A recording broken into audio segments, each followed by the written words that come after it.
आपण आज आहोत चनेगाव येथील योगेश दादा मुटकुळे यांच्या शेतामध्ये श्रीकर कंपनीचं हे बघू शकता आपण धीरा 09 आणि विशेष म्हणजे आपण आता सध्या यावरती बोंडांची मोजणी केली असता या पिकाचे 85 85 60 65 70 75 अशा वेगवेगळ्या झाडांची मोजणी केली असता अशा पद्धतीने याला माल सेट झालेला आहे। विशेष म्हणजे एवढा पाऊस असून सुद्धा साखळी पद्धतीने लागलेली बोंड आपण बघू शकता। कुठल्याही प्रकारची गळ या वाणामध्ये दिसून येत नाहीये।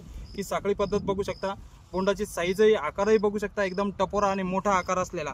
आणि शेतकरी मित्रांनो, कमी खर्चामध्ये व कमी जागेमध्ये सर्वाधिक उत्पादन शेतकऱ्यांना जर घ्यायचं असेल तर प्रत्येक शेतकरी दादांनी धीरा 09 सारखं हे वाण नक्कीच लागवड केलं पाहिजे। व 2 पिकांची हमी देणारं हे धीरा 09 आपण बघू शकता 108 दिवसामध्ये अशा पद्धतीने बोंड लागलेली आहे। आणि विशेष म्हणजे करावं तेवढं नवलच या वाणाचं आहे।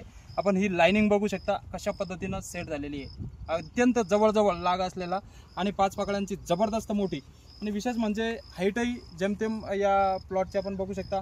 हा 9 पॅकेटचा दादांचा प्लॉट आहे। हे श्रीकर कंपनीचा धीरा 09 आपणही 2025 या येणाऱ्या वर्षामध्ये नक्कीच लागवड करावं। भरघोस उत्पादन आपल्याही शेतामध्ये शेतकरी बंधूंना घ्या।